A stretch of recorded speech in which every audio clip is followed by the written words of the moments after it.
Louvado seja o nosso Senhor Jesus Cristo, para sempre seja louvado. Tudo bem, meus irmãos? Hoje nós vamos conversar um pouco, partilhar um pouco sobre a igreja doméstica, no que diz respeito à oração na igreja doméstica. E eu gosto sempre de conversar com a frase de Santo Agostinho que diz que os homens procurem te conhecer sem te entender, do que buscando te entender demais, deixe de te conhecer.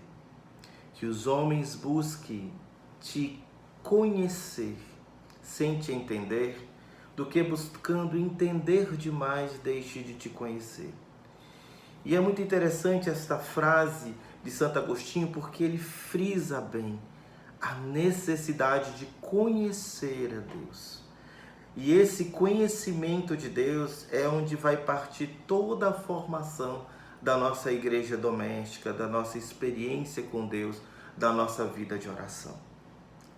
Para nos ajudar neste momento, eu queria só falar algumas coisas que muitas vezes no Projeto Família nós falamos sobre o amor conjugal, o sacramento do matrimônio, a vida a dois, as partes morais, a parte interior humana desse matrimônio, a parte espiritual. Falamos da educação de filhos, falamos muitas vezes da intercessão pelos filhos, mas pouco a gente terceu e adentrou e aprofundou na oração da família, na família como um todo. E hoje nós vamos adentrar um pouco neste mistério. Atualmente nós estamos vivendo a graça de vivermos e experimentarmos esta igreja doméstica. Esta igreja que aparentemente de portas fechadas, abre-se em nossas casas e nós sustentamos a fé. Nunca ficamos tão perto uns dos outros, nunca ficamos e fomos levados a reaprender a estar juntos. Sempre nessa vida mergulhada no ativismo, onde o pai sai fora de casa, a mãe é levada a sair fora de casa, os filhos às vezes eles são entregues a uma terceira pessoa, seja uma babá, seja alguém da família, seja uma avó, seja o colégio, e a família ela nunca mais teve tanto tempo como agora, melhor dizendo, para estar juntos. E nós desaprendemos a estar juntos. E eu queria fazer uma partilha de como é a formação desta igreja doméstica, como é que ela nasce, o que ela pode fazer para nos ajudar a viver melhor, a viver para Deus. Para isso nós vamos contar com uma família de maneira especial, a família de Santa Teresinha de Menino Jesus. Zélia e Luiz Martin, Geli e Luiz Martin, eles vão nos acompanhar ao longo desta formação e nós vamos aprender um pouquinho desta família. Eles têm muito a nos ajudar. Para começarmos, temos que sempre partir da palavra de Deus. E para isso, nós vamos pegar o Evangelho segundo São Mateus, no capítulo 7. Evangelho de São Mateus, capítulo 7, e nós vamos começar a partir do versículo 24. Enquanto vocês abrem a Bíblia e vão procurando, e aqueles que não tenham por perto, eu vou ler pausadamente, mas esse Evangelho que vai nos falar está no final do Sermão da Montanha. Justamente a construção de toda a doutrina, de todo o ensinamento de Jesus Cristo sobre o reino do céu, ele termina com uma analogia à nossa casa, à nossa igreja doméstica. Então vamos ler juntos. Versículo 24 começa assim: Assim como todo aquele que ouve minhas palavras e põe em prática, será comparado ao homem sensato que construiu a casa sobre a rocha. Você já conhece esse evangelho. Só que eu queria que vocês atentassem para o versículo 25. Nós estamos falando do homem sensato que construiu a casa sobre a rocha. No versículo 25 diz assim: caiu a chuva, vieram as enxurradas por baixo, sopraram os ventos ao redor desta casa, deram contra aquela casa, mas ela não caiu, porque estava alicerçada na rocha. Caiu a chuva, vieram as enxurradas, sopraram os ventos, mas porque ela estava sobre a rocha, ela não caiu. Vamos prosseguindo. No versículo 26 continua: por outro lado, todo aquele que ouve as minhas palavras de Jesus e não as põe em prática é semelhante a um homem insensato que construiu a casa sobre a areia. Vocês lembram disso? Mas eu queria que vocês atentassem para o versículo 27, assim como o 25. Caiu a chuva, vieram as enxurradas, sopraram os ventos contra aquela casa e ela desmoronou. E isso foi uma grande ruína. Quando a gente compara o versículo 25 com o versículo 27, vocês vão ver que aquela casa construída sobre a rocha e aquela casa construída sobre a areia, elas sofrem os mesmos desafios. Elas têm os mesmos desafios. Elas são levadas a tentações que vêm entre soberba, entre querer pensar no futuro, em querer viver só para si, em querer construir um reino aqui, onde sobe a chuva que dá contra ela. Ela tem os ventos ao redor que faz com que a gente cada vez mais olhe mais para o lado, olhe mais para as coisas do que para Deus, e vem por baixo, naquela opressão, muitas vezes que nós somos levados a tanto sentir-nos oprimidos como os oprimir aos outros. E nós vamos ver que tanto a casa sobre a rocha, como a casa sobre a areia, elas estão sobre os mesmos desafios. E assim é a nossa família. Não é porque eu estou dentro de um projeto família, de uma comunidade, dentro da igreja, que a minha casa ela está agora isenta de problemas. Pelo contrário, os desafios eles são os mesmos. As coisas que acontecem e atacam a família, elas são as mesmas. Só que o que vai diferenciar de uma família para outra é aonde nós estamos colocando os nossos excessos. Diz a revista Escuta que aqueles buracos que nós encontramos em nossas vidas, as quedas, os momentos de dificuldade que nós encontramos ao longo de nossa caminhada como família, esses buracos, eles são verdadeiramente aberturas dentro da vida para que se construa um verdadeiro alicerce. Para que esse alicerce, neste buraco, possa ser preenchido por Cristo e levantar esta igreja. A igreja doméstica, a célula de toda a igreja. Então, às vezes, nem sempre a espera que Deus nos proporciona para um milagre, uma promessa, alguma coisa, não quer dizer que é uma ausência de Deus. Muitas vezes o silêncio de Deus ele não é, e realmente não é uma ausência de Deus. Tudo acontece no tempo de Deus para que nós possamos verdadeiramente contemplar a glória de Deus. Mas o que vem a ser essa igreja doméstica? Quando nós mergulhamos na palavra de Deus e lá no Gênesis nós vamos ver, depois não dá para a gente ler com calma aqui, mas pode ser ter pautas para outras formações, vocês vão ver que ao criar o homem, o Deus Todo-Poderoso, ele cria o homem à sua imagem e semelhança. Isso é conhecido de vocês e de mim, na palavra de Deus a gente tem lembrança disso. Só que quando Deus chama o homem à vida, ele chama o homem a 3 vocações, 3 chamados, 3 graças que Deus dá para o encontro e a santificação do homem. A primeira graça é o chamado à vida, ao relacionamento com Deus, a uma intimidade com Deus, a um tratado de amizade com Deus. Adão foi criado e o primeiro homem foi sendo ser vivente após o sopro de vida de Deus, para poder se relacionar em primeiro lugar, amando a Deus sobre todas as coisas. Acima de tudo, ele era vocacionado a estar com Deus. Por isso que Santo Agostinho brada: o nosso coração só vai encontrar descanso quando nós repousarmos em Deus. Minha alma tem sede de ti, diz o salmista, porque existe algo dentro de nós que anseia pelo Deus vivo, que tem necessidade do transcendente. Isso em qualquer religião. O homem, ele é chamado a uma religiosidade, ele é chamado a um transcendente, ele tem curiosidade, sensibilidade, ele tem uma necessidade do transcendente. E para nós cristãos é chamado Deus Todo-Poderoso, Criador de todo o universo, que detém toda a honra e toda a glória para sempre. E o homem que é chamado em primeiro lugar para essa vocação, lá no Gênesis, quando Deus chama o homem, ele coloca ele num jardim. E é o primeiro jardim, o jardim de relacionamento com Deus. Existem várias mensurações na palavra de Deus sobre esse jardim.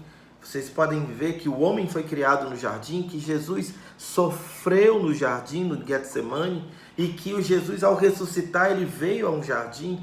Existe tanto uma analogia sobre esse jardim, que é o lugar do encontro, do meu encontro com Deus. E ao se encontrar com Deus, Deus chama o homem, aquele primeiro homem, à segunda vocação, que é ao serviço do outro. Ele vai colocar o homem ao serviço da natureza, da criação de Deus, da providência de Deus. Ele vai levar o homem a administrar as coisas de Deus. E Adão é colocado no jardim do Éden e vai dando nome a cada criatura, a cada ser vivente. Ele vai colocando, cada coisa ordenada no seu lugar. E ele é chamado ao trabalho em função de um outro que ainda ia vir, de um outro que poderia ser a própria criação de Deus.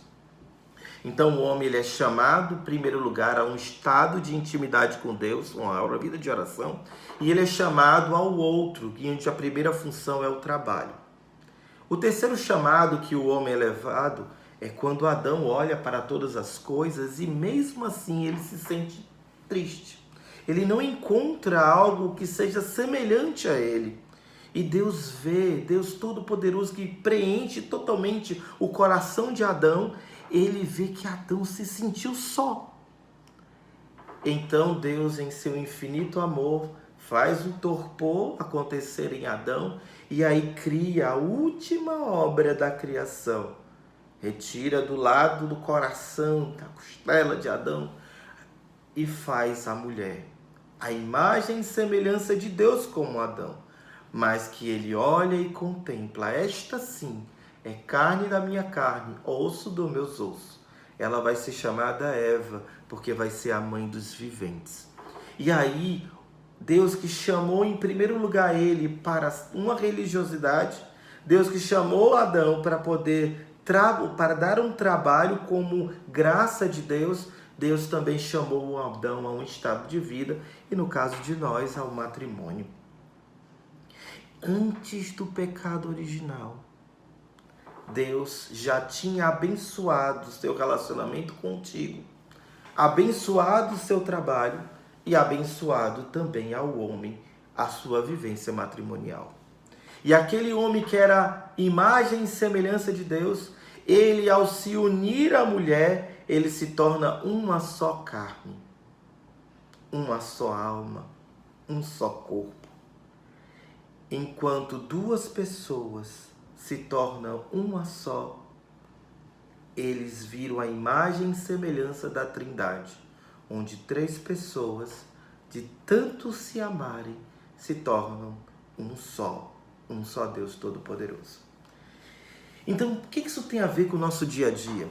Então, muitas vezes, o pecado, quando entra, ele vem desordenar essa vocação que Deus nos deu para o trabalho, para o relacionamento, a religiosidade e para o estado de vida. E ele vem fazer com que o homem, em seu ativismo, comece a viver como se Deus não existisse. E ele começa a viver de uma maneira desregrada. Tem gente que é só trabalho, despenca a religiosidade, despenca a vocação, despenca a sua intimidade com Deus e despenca a família. Tem pessoas que é só igreja, isso acaba com o seu trabalho e acaba com o seu relacionamento com a família. E tem pessoas que vivem só para a família, o meu filho, a minha prosperidade, o que eu tenho que construir, o que eu tenho que ter, o que eu tenho que ganhar, o que eu tenho que deixar para o futuro, o que eu tenho que deixar de herança, que esquece de Deus, despenca a sua religiosidade e esquece do trabalho, despenca o trabalho. Quando nós entramos na casa com a rocha, nós conseguimos ter o equilíbrio, a harmonia das coisas, onde nós conseguimos amar a Deus em primeiro lugar, acima de todas as coisas, e ao próximo nessas duas dimensões paralelas, através do meu trabalho e da minha família. Mas tudo isso parte da minha experiência com Deus. A minha experiência com Deus é que vai levar a oração nascer, e a família nascer, e a igreja nascente, né, a igreja doméstica se constituir. Então nós que fomos um dia evangelizados, nós ao construirmos a nossa casa sobre a rocha, nós vamos ser levados a passar aos outros essa experiência, a passar a todos essa experiência. E qual é a missão da família hoje? A missão da família, não estou falando do matrimônio, estou falando da família em si, da família constituída entre marido, mulher, os cônjuges e o filho. Nós vamos mergulhar um pouco mais nessa dimensão. Serve para aqueles que já têm filhos, serve para aqueles que já tiveram filhos e que eles não estão mais consigo, e serve também para você que ainda vai ter filho. Você vai entrando nesta dinâmica da igreja doméstica que nós vamos caminhar. Na missão da família, nós temos duas coisas principais. A primeira é o acolhimento da vida. Na família, ela é o lugar onde é gerado a vida. E esse acolhimento da vida é acolhimento dos filhos que Deus vai nos dar, físicos, dos filhos espirituais que Deus vai nos dar, e dos filhos também que nós possamos adotar e vir até a nossa família e constituir a nossa família. Todo este acolhimento da vida, ele só vai ter um sentido e uma razão dessa vida ser acolhida e ser propagada e gerada quando ela é visada, firmada na rocha de Cristo, na rocha do amor. Essa é a primeira missão. E a segunda missão que nós temos, né, na família, na igreja doméstica, é educar os filhos, gerar filhos para Deus. Uma família, quando ela é constituída, ela é movida para uma educação aos filhos orientada para o céu.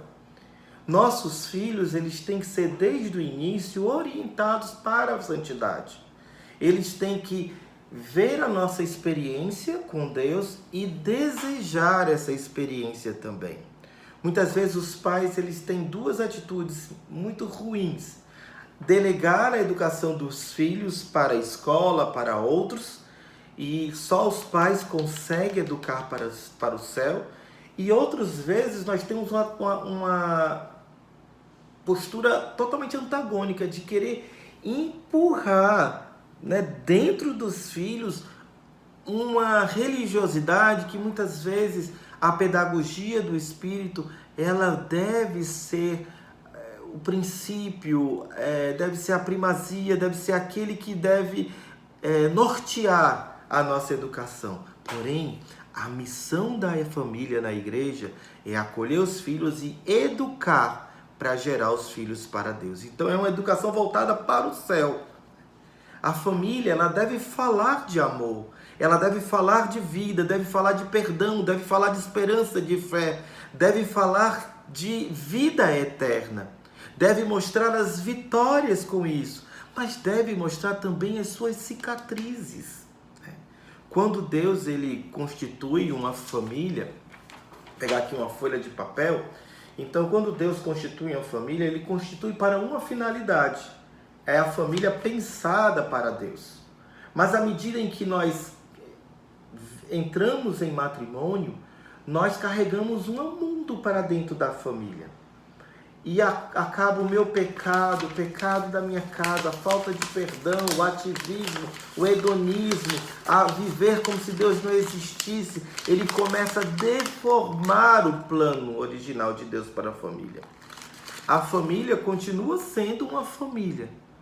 Ela não é destruída, mas ela saiu do formato, da forma original que Deus fez. Ao vivermos a experiência com Deus, o seminário do Espírito, de vida no Espírito Santo, nós vamos cada vez mais, através da vida de oração, do grupo de oração, das vivências dos sacramentos, do perdão, reconciliação, através do sacramento do matrimônio, através da vida conjugal, do sentido da vida, nós vamos voltando a um formato original, mas nós tratamos de uma restauração, que apesar de ter o mesmo formato do original, ela se aproxima, ela não é igual, porque fica sempre marcas. E as marcas que ficam na minha vida, na vida da minha família, são feridas que o amor vai cicatrizar. Diz um santo na Igreja Católica que no final da vida, nós seremos olhados por Deus não pelas coisas que nós fazemos, as pregações que nós temos, a vida que nós levamos, os sucessos que nós obtivemos, nada disso. Tudo isso vai passar. Mas o santo diz que nós vamos ser olhados pelas marcas que o amor fez em nós. São as nossas cicatrizes. Cicatrizes, elas não escondem as feridas, mas elas são uma proteção, uma restauração nessas feridas.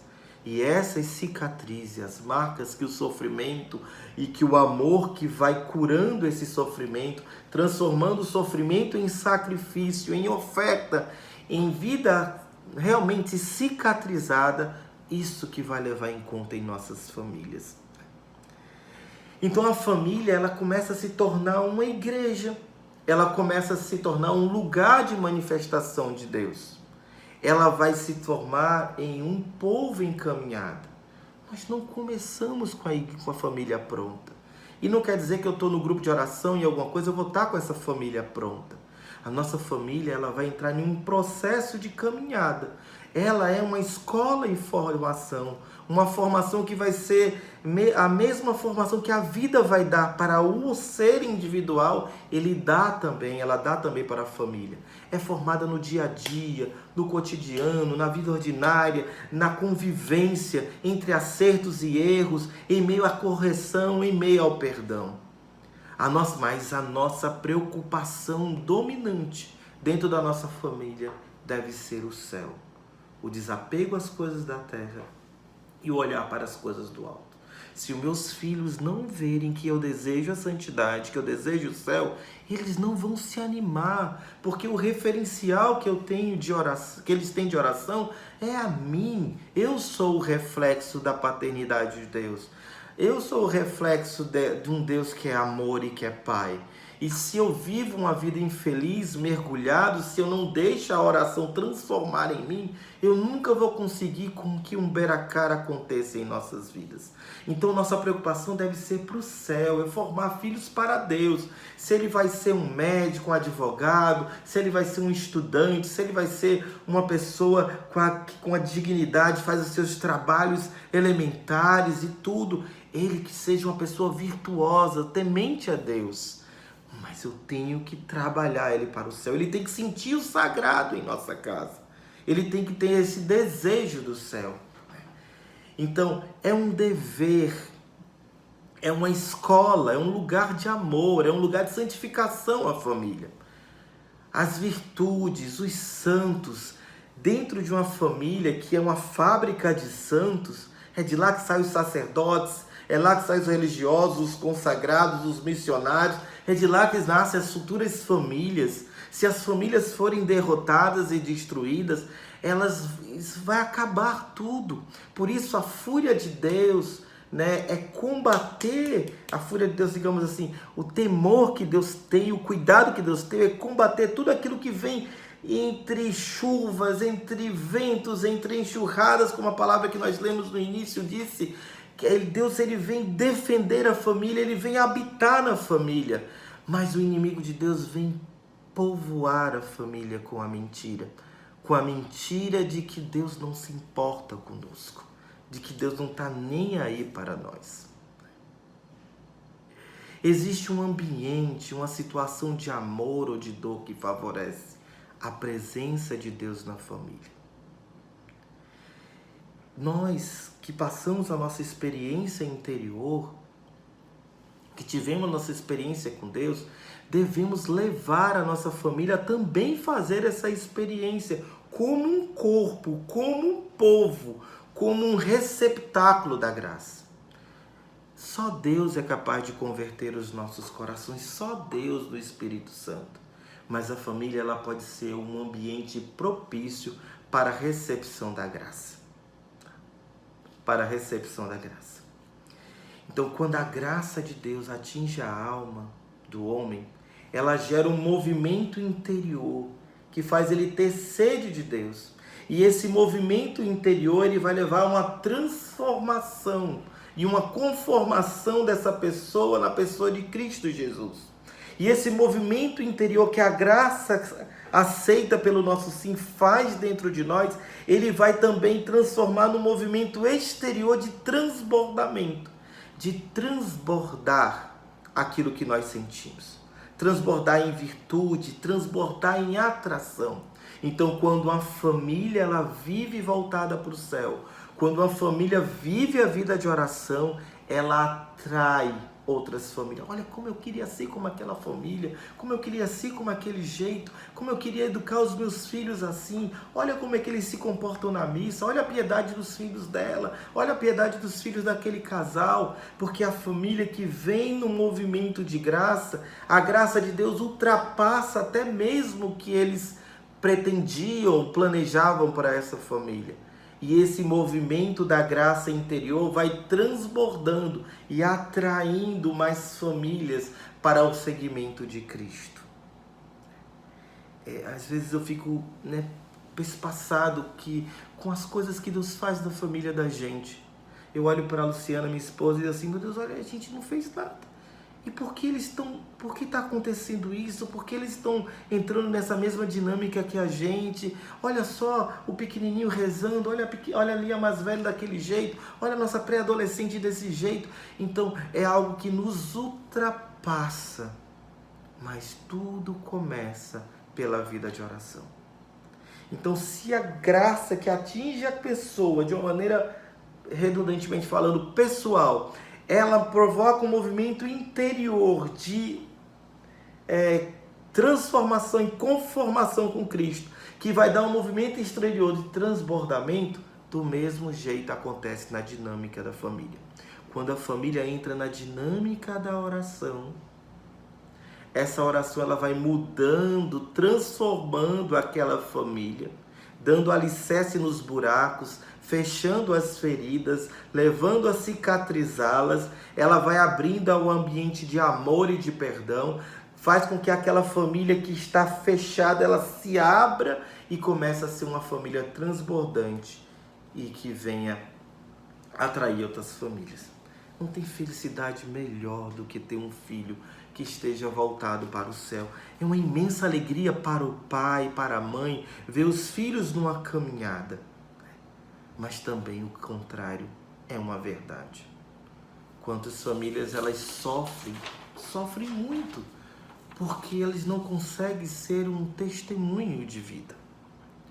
Por isso que quando nós acolhemos o dom de Deus, que são os nossos filhos, as nossas vidas não são mais as mesmas. O nosso matrimônio não é mais o mesmo. Nós não mais vivemos lá para nós mesmos. Existe uma graça do filho que vem transformar a esposa, solidificar o amor entre a rocha, sob a rocha, melhor dizendo. É um amor que se multiplica com 1, 2, 3, 4 filhos como nós temos em casa. A gente percebe, vocês sentem isso, que aquele amor que eu tinha pela minha esposa é um amor transbordante para o primeiro, para o segundo, o terceiro. Ele se multiplica, ele não perde, como um fogo, como uma chama que vai se dividindo igualmente. E nós podemos dizer que a santidade na família, ela é fruto da vida de oração. Então vamos de maneira prática falar um pouquinho sobre esta vida de oração e como construir a oração na família. Partilhe aí um pouquinho, um minutinho só com a sua família que está assistindo a gente, para poder nós passarmos para o segundo e definitivo e último momento, tá bom? Fique com Deus. Daqui a pouco a gente volta, viu? Só uma partilha.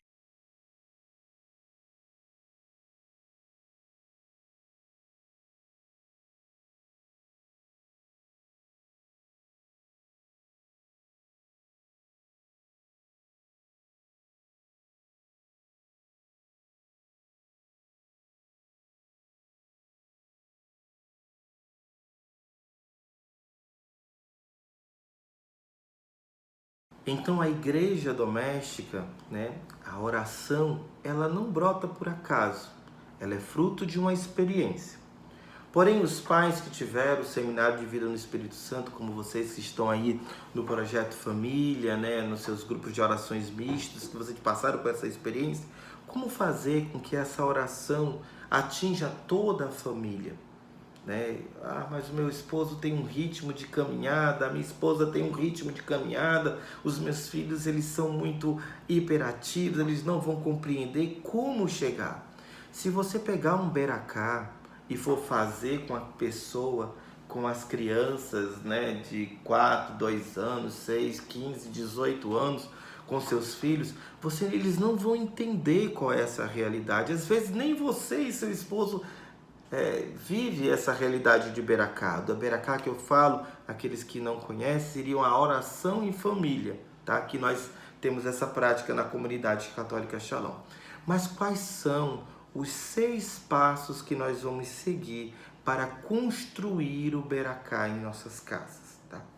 O primeiro passo se dá pela oração pelo cônjuge. Tudo nasce aí. Eu rezar pela minha esposa, rezar pelo meu marido, eu interceder. O primeiro passo é rezar por ele e rezar por ela.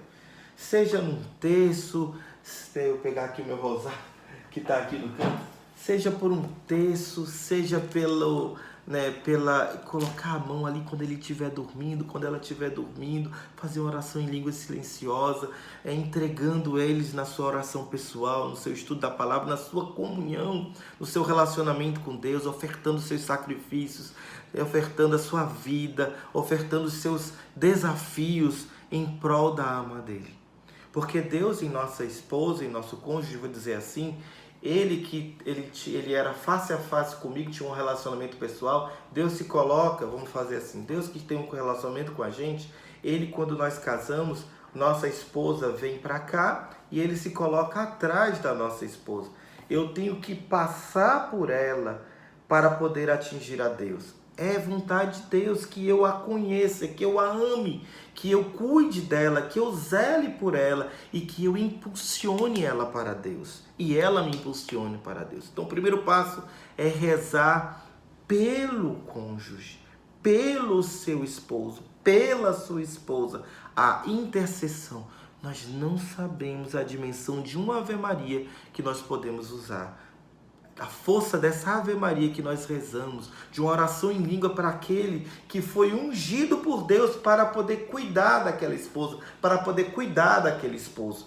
Existe uma unção em você, dado pelo sacramento do matrimônio, no Espírito Santo que foi derramado no seu coração nesse sacramento. Nós vivemos a mentira de não acreditarmos que o Espírito Santo é o autor da família, é o autor do matrimônio, ele está presente, ele é o executor da graça de Deus. Naquele sim que nós celebramos, naquele sacramento em que o homem e a mulher celebram, o único sacramento que nós celebramos um com o outro, esse sacramento, ele puxa, atrai o Espírito Santo. E ao atrair o Espírito Santo, me leva a rezar por ela, me leva a ser um canal de graça. Ninguém tem mais poder de cura sobre o seu esposo, sobre a sua esposa do que você. Eles podem pedir para qualquer ministro, mas se você, munido da fé, aberto à graça, na vida sacramental, você tem o poder de fazer penetrar a graça de Deus na sua esposa, a graça de Deus no seu esposo. Segundo lugar, primeiro, rezar pelo o cônjuge. Segundo, rezar com o cônjuge. E rezar com o cônjuge, ele se dá da maneira mais simples possível.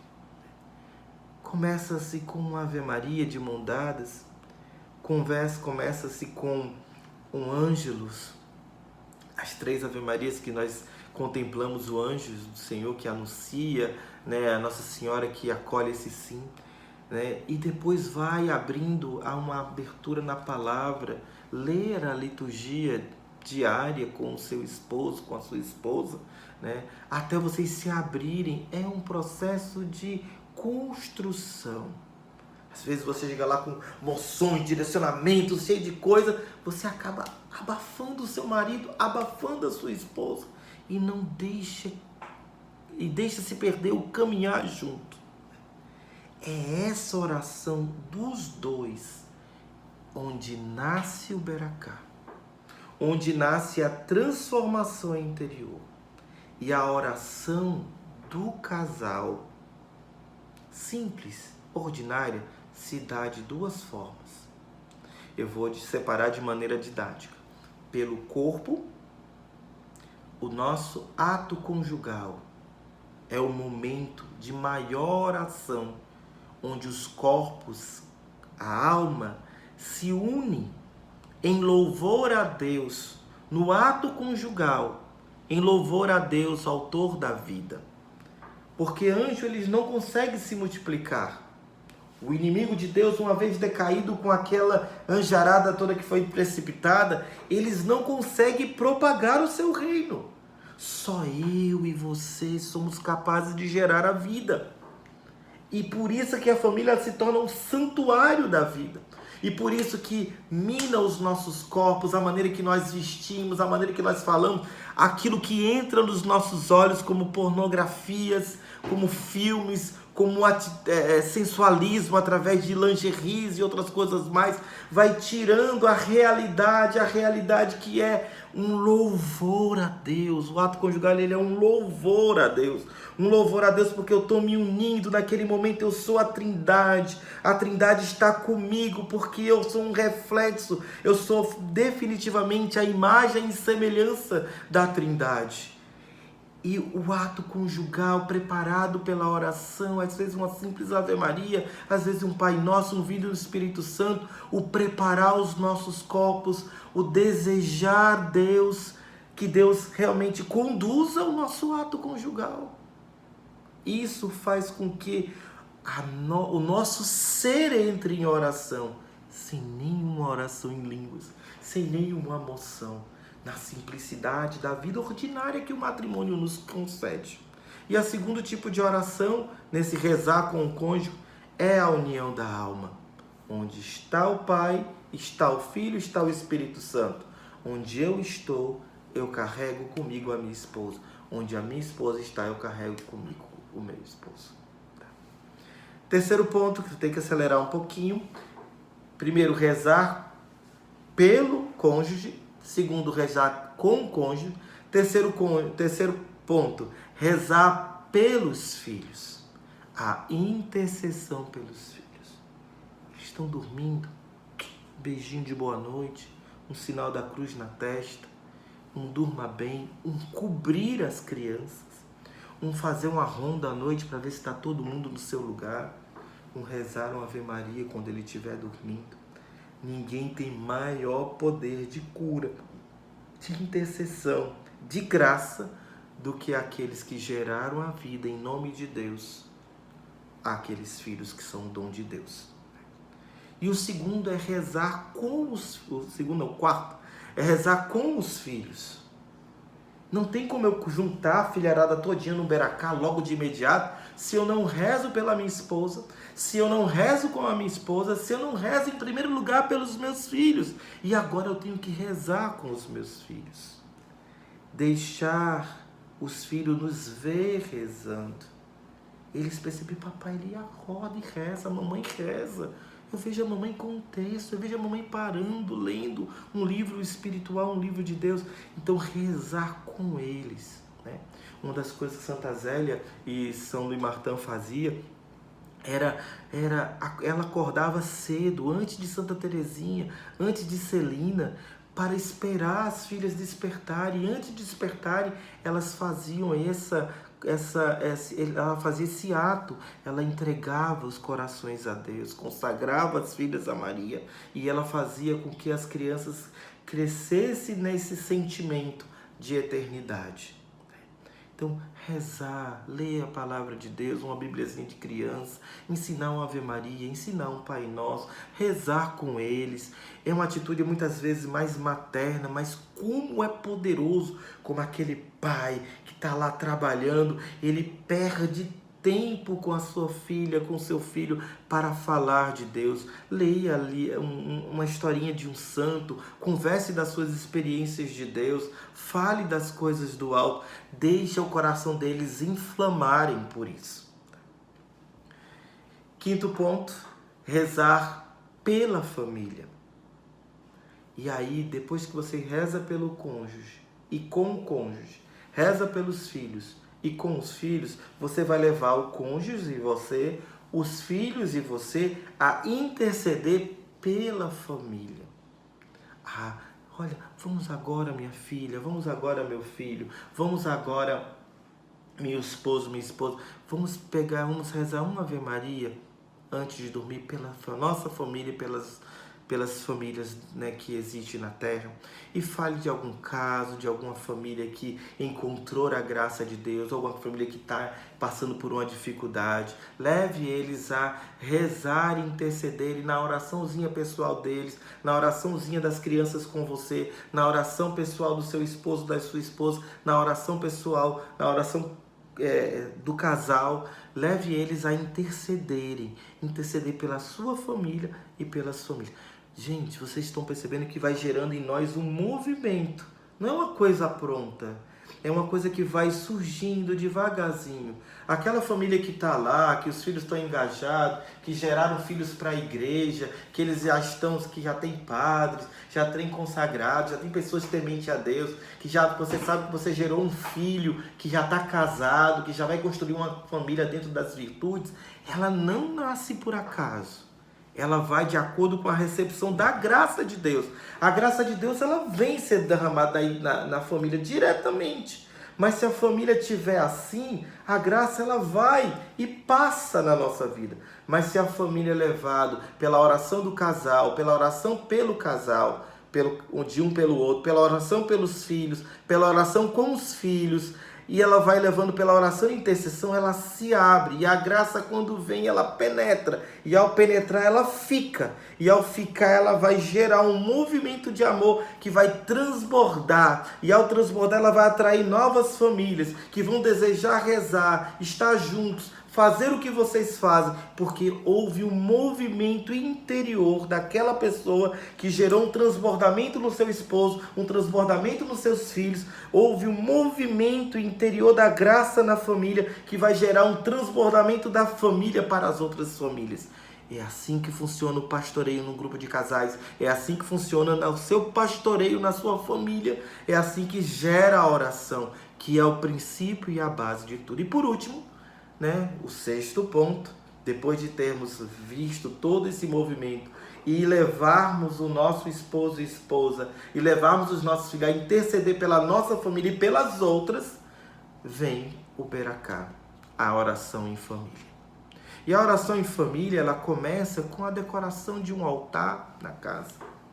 Você colocar na sua sala uma imagem, um ícone, uma Bíblia, Você, papai e mamãe, que já estão neste movimento, rezar aquela Ave Maria, aquele Ângelus, diante daquele local.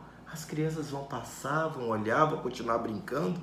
Elas nunca, olhem para mim, elas nunca passam indiferente esses momentos.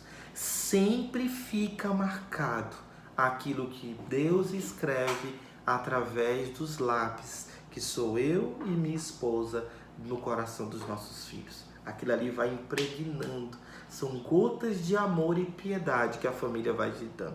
Por isso que é importante nós termos quadros ícones, imagens e colocar naquele cantinho. Fazer um oratório, um cantinho na sua sala, que vai ser futuramente o lugar onde nós vamos reunir. E antes disso, ter o cantinho no quarto do casal. Ali nasceu a oração entre os dois.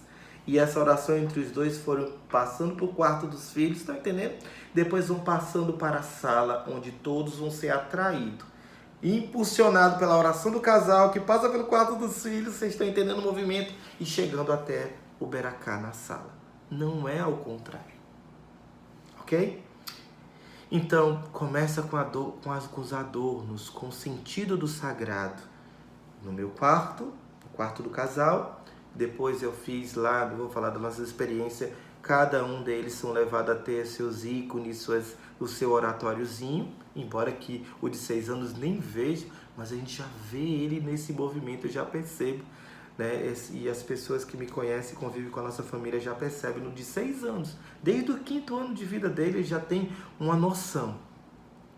E depois desses altarzinhos, desses cantinhos de oração, a gente chegou a fazer o canto da sala, né?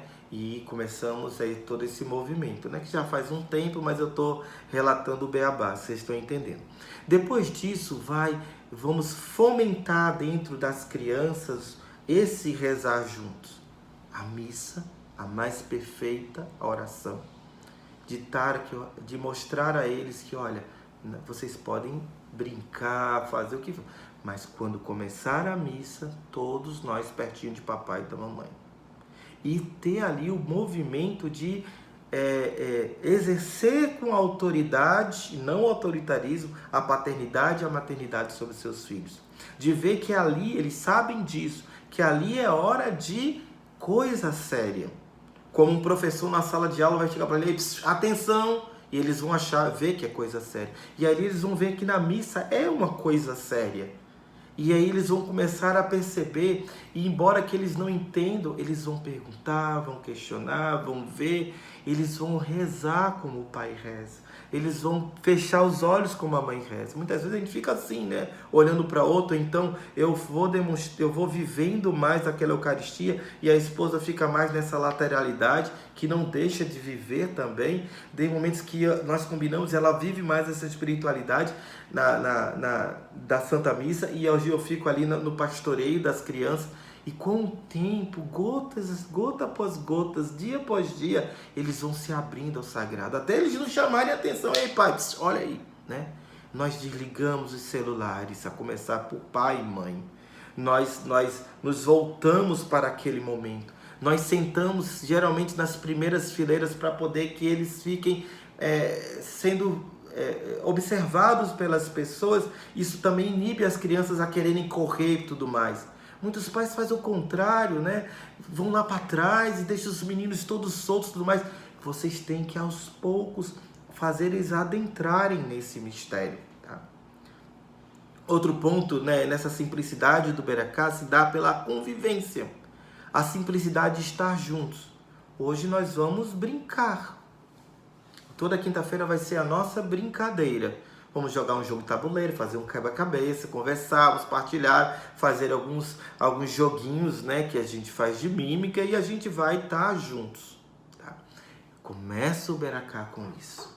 A segunda forma é a refeição juntos, um dos termômetros da família. Você quer saber como a sua família vai bem?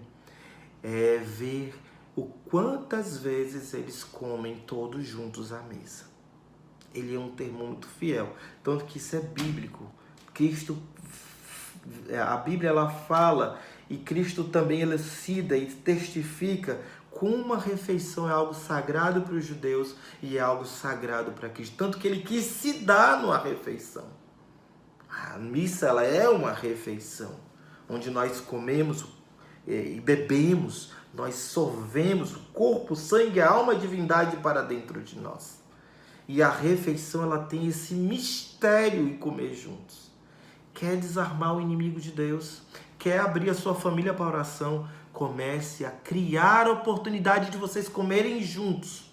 Um dia na semana, passa para 2, passa para 3. Se tem coisas atrapalhando, comecem quanto mais refeições juntos nós conseguimos fazer, mais nós vamos abrir a graça de Deus.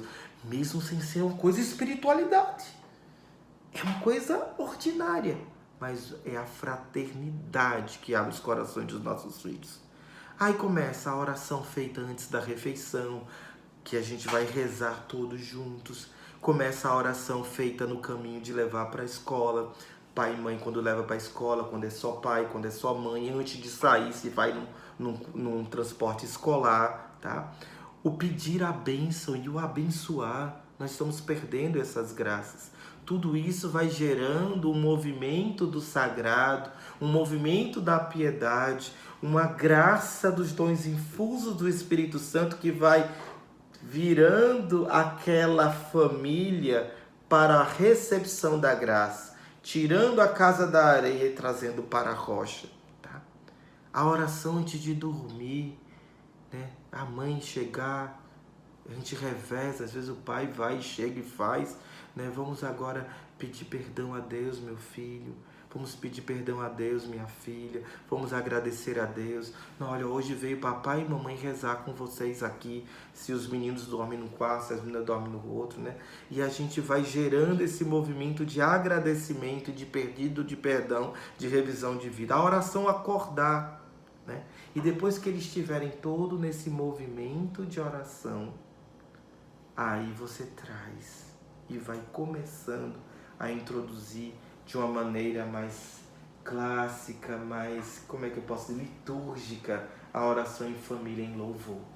Até aí você já vê que os coraçõezinhos já estão acostumados com o sagrado, que os coraçõezinhos já estão mais afim, mais ligados nas graças. Né?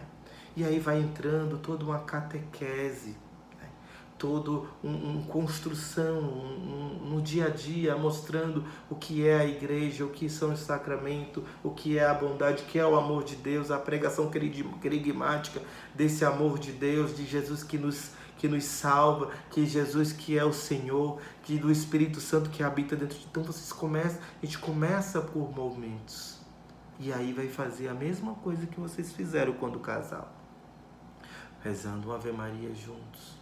Rezando, né, o ângelo juntos com eles, fazendo novenas junto com eles, botando um para acender a vela, outro para apagar, um para ler uma leitura, outro para fazer só o sinal da cruz, outros mais velhos para rezar ouvindo o Espírito Santo, cada um interceder junto ao seu amigo, o santo padrinho desse ano, e a gente vai fazendo todo esse movimento.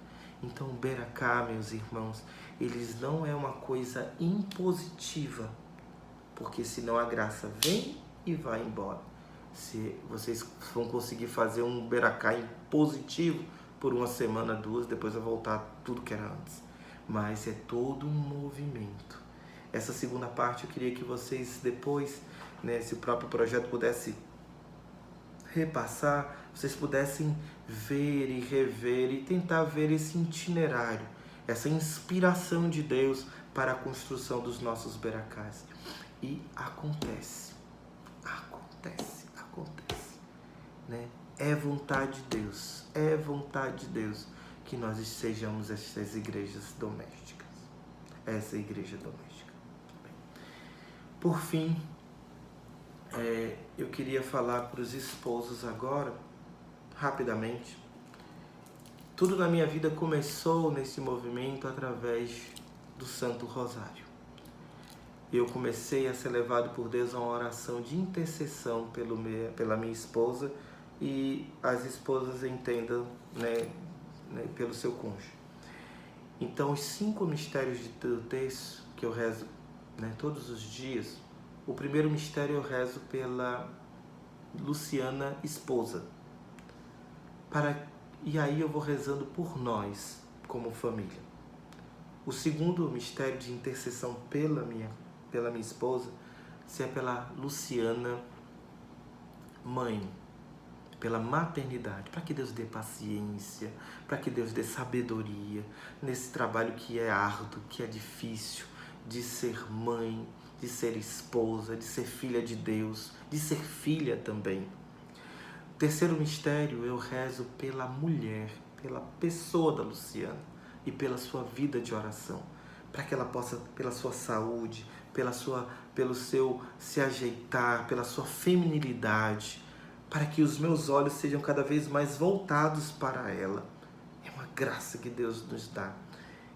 Quarto ponto, eu rezo pelo trabalho dela, pela execução do seu trabalho, pelas suas atividades. E nisso eu vou rezando pela providência de Deus na nossa família. E o último mistério, eu rezo pela vocação, pela vida de intimidade que Luciana tem, para que ela tenha com Deus, no ritmo dela, do jeitinho dela. Ela não vai ser igual a mim.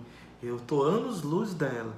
Eu chamo ela até mesmo de minha formadora comunitária aqui em casa, porque ela foi a escolhida para levar a minha alma para o céu, do jeito. E aqui nós aprendemos com Nossa Senhora, que fez Maria de extraordinário na vida, quando ela passou aqui na terra e ao lado do seu filho Jesus.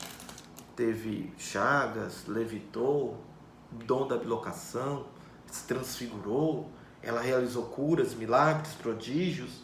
O que foi que Maria fez de extraordinário? Nada. Maria encontrou a santidade na simplicidade da vida ordinária. Ela teve 4 coisas para atrair a graça de Deus. Foi uma boa mãe, uma boa filha, uma boa esposa e uma boa cristã. Ela viveu a vida ordinária, a simplicidade. Vai cozinhar, vai sair para o trabalho, faça tudo em oferta, em agradecimento a Deus, pelo seu esposo, pela sua esposa, pelos seus filhos, pela igreja doméstica. Que Deus abençoe a cada um de vocês, que Maria os guarde, que a Sagrada Família de Nazaré esteja a interceder por vocês neste momento, né? Só resta uma coisa para a gente fazer: começar e renovar a esperança que Deus está conosco. Shalom. Deus abençoe. Louvado seja o nosso Senhor Jesus Cristo, para sempre seja louvado. Ave Maria, cheia de graça, o Senhor é convosco. Bendita sois vós entre as mulheres, bendito é o fruto do vosso ventre, Jesus. Santa Maria, Mãe de Deus, rogai por nós, pecadores, agora e na hora de nossa morte. Amém.